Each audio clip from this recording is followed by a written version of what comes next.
Like ఇప్పుడు మీరు మీ సాంగ్స్కి చాలా మంచి రికగ్నైజేషన్ ఉంది. లైక్ ఇన్స్టాగ్రామ్లో కూడా ప్రస్తుతం మీరు కంపోజ్ చేసిన సాంగ్స్ చాలా బాగా లూప్లో వింటున్నారు, రీల్స్ కూడా చూస్తున్నాము.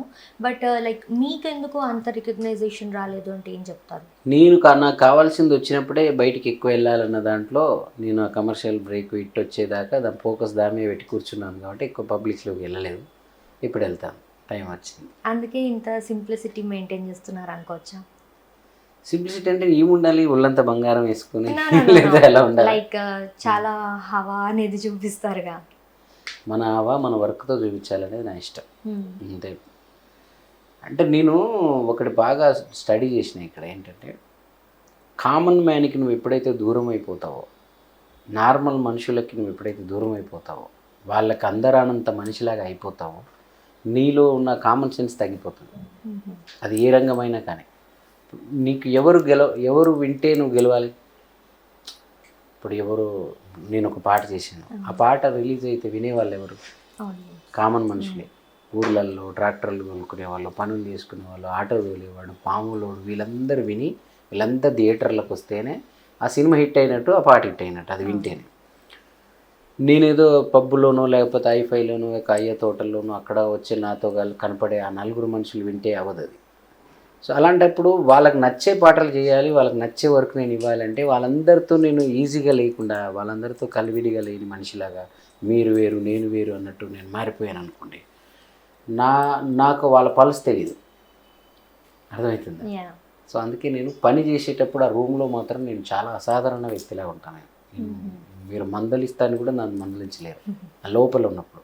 అంత సీరియస్గా ఉంటాను నేను. వన్స్ ఆ రూమ్ దాటి బయటకు వచ్చిన తర్వాత నేను అందరిలాంటి మనిషిని అనుకుంటా. అప్పుడు ఆ కెమెరా తీసాన్న ఇంకెవరు వీళ్ళు వాళ్ళ పని వాళ్ళు చేసినట్టు నా పని నేను చేస్తాను అంతే.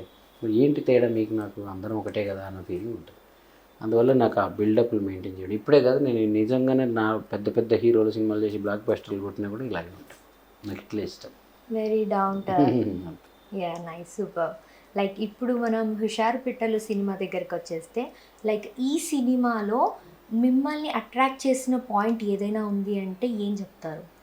చెప్పాను కదా, అదే ఇప్పుడు ఏదైతే గిలిగింతలు పెట్టి చెప్పారో పిల్లలు స్టోరీ వైజ్గా కాదు, లైక్ మీరు సాంగ్ కంపోజ్ చేయాలి నేనంటే నా నల్గొండ, నా ప్రాంతము, ఆ ఊరు, ఆ డైరెక్టర్ కూడా అక్కడి నుంచి వచ్చాడు. ఆ భాష, లాంగ్వేజ్, దాని మీద పాటల్లో కూడా అదే సాహిత్యం.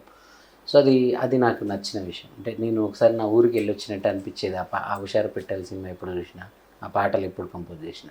సో మీరు చిన్నప్పటి నుండి మ్యూజిక్ అనేది మీ బ్లడ్లో ఉంది అని చెప్పారు. అవును. But apart from that, Charan Arjun గారు మ్యూజిక్ ఫీల్డ్లోకి రాకపోయి ఉంటే మీరు ఏ ప్రొఫెషన్ చూస్ చేసుకునేది?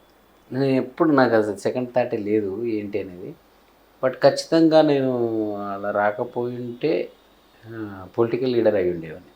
నా నెక్స్ట్ క్వశ్చన్ అదే. అంటే ఎందుకు అయ్యేవాడిని అంటే, జనాలు నాకు ఎక్కువ కనెక్ట్ అవుతారు. జనాలు నేను ఏదైనా చెప్తే వింటారు. ఎక్కడైనా స్పీచ్ ఇచ్చినా, పాటల్లో చిన్న వాయిస్ ఓవర్ ఇచ్చినా కూడా దాన్ని చాలామంది ఫాలో అవుతారు. అది ఎలాంటి విషయమైనా నేను చెప్తే అది జనాలకు చేరుతుంది. అది సో అలాంటి ఉంటే చాలు ఒక పొలిటికల్ లీడర్ జనాల్లోకి వెళ్ళి వాళ్ళందరిని తన వైపు తిప్పుకోవడానికి. సో నన్ను అందరూ అంటుంటారు, అమ్మా ఈ మాటలు, ఈ తెలివితేటలు, ఇది అంతా నువ్వు పాలిటిక్స్లో ఉంటే ఎక్కడో ఉంది అంటుంటారు నన్ను. సో నాకు తెలిసి ఒకవేళ, అందుకని మా ఇంట్లో కూడా పొలిటికల్, మా బాబాయ్ కానీ చిన్నప్పుడు ఆయన మంచి లీడర్ ఉండేవాడు. సో అవన్నీ చూస్తూ పెరిగాను కాబట్టి నేను అలా అయ్యేవానేమో తెలియదు. అంటే లైక్ ఇప్పుడు మనం హీరోస్ని చూసుకుంటే లైక్ విజయ్ గారు అండ్ పవన్ కళ్యాణ్ గారు, వీళ్ళందరూ సినిమాస్తో స్టార్ట్ అయ్యి పాలిటిక్స్లోకి వెళ్ళిన వాళ్ళు. మీకు కూడా ఫ్యామిలీ బ్యాక్గ్రౌండ్ పాలిటిక్స్ ఉన్నాయి అంటున్నారు. ఆ రేంజ్ కాదు, మా బాబాయ్ ఊర్లో ఏమైనా ఇంట్రెస్ట్ ఉందా ఫ్యూచర్లో వెళ్ళేది, ఆర్ ఎల్స్ ఇంట్రెస్ట్ రావచ్చా? ఇప్పుడు నేను నాకున్న దానితో నేను కావాల్సిన దానికి ఇంకా చేరలే. నేను అనుకున్న బ్లాక్ బస్టర్లో మ్యూజిక్ డైరెక్టర్గా అవన్నీ కొట్టలేదు ఇంకా. కానీ నేను పాటలతో పాటు మ్యూజిక్తో పాటు ఎప్పుడు ప్రజలతో కనెక్ట్ అయ్యే ఉంటున్నా. పాటలు నా ప్రైవేట్ సాంగ్ల ద్వారా కావచ్చు, మంచి విషయాల్లో చెప్తున్నా, నేను చెప్పే విషయాలను తీసుకొని మారేమన్నా, మేము ఇట్లా ఏమన్నా మా నాన్న బాగా చూసుకుంటామన్నా, మా అన్నదమ్ములను కలిసినామన్నా, లేకపోతే నువ్వు చెప్పిన ఏ కొమ్మకు పాట విని సూసైడ్ చేసుకుందాం అనుకుని ఆపేసి నేను ఈరోజు మంచి పొజిషన్లో ఉన్నానని నాకు చాలామంది చెప్తూ ఉంటారు. సో ఏదో రకంగా ప్రజలతో పాట కన్నా మించిన ఇంకో బంధం ఏదో ఉంది అని నాకు ఎప్పుడు అనిపిస్తుంటుంది. అది పాలిటిక్సా ఇంకా ఏ రకంగా తెలియదు, కానీ నేను అనుకున్నది నా నా నా నా బాధ్యతలన్నీ తీరి నేను నా ఫ్యామిలీ అందరికీ నాకు నమ్ముకున్న నా టీంకి అందరికీ నేను మంచి చేసిన తర్వాత నా ద్వారా సమాజానికి ఏం ఉపయోగపడితే అది కళల రూపంలో కావచ్చు, ఇంకా వేరే రూపంలో కావచ్చు. ఇప్పుడు సీఎంలే నాతో మాట్లాడగలిగేంత, ఇది ఏ పార్టీ అయినా వాళ్ళందరూ నన్ను ఓన్ చేసుకునేంత ఉంది కాబట్టి దాన్ని ఆ పరిచయాలని నేను చేసిన ఈ పునాది ద్వారా ప్రజలకు సమాజానికి ఏం సేవ చేయగలను అదైతే చేయాలనే ఆలోచన ఉంది. దానికి రూపం నాకు తెలియదు, అది పాలిటిక్సా లేకపోతే మనం ఒక ఫౌండేషన్ ద్వారా చేస్తామా లేకపోతే ఇంకే రకంగా చేస్తాం, సినిమాల్లో బాగా బిజీ అయిపోతే మనకు టైం దొరకకపోతే ఇంకేదో వేరే వాళ్ళ ద్వారా చేయిస్తామా అనేది తెలియదు. ఏదో ఒకటైతే సమాజానికి ప్రజలకి చేయాలని ఉంది, అది ఏ రూపం అనేది మాత్రం ఇంకా క్లారిటీ లేదు. ప్రస్తుతానికైతే పాలిటిక్స్ అని మేము ఫిక్స్ అయిపోతాం.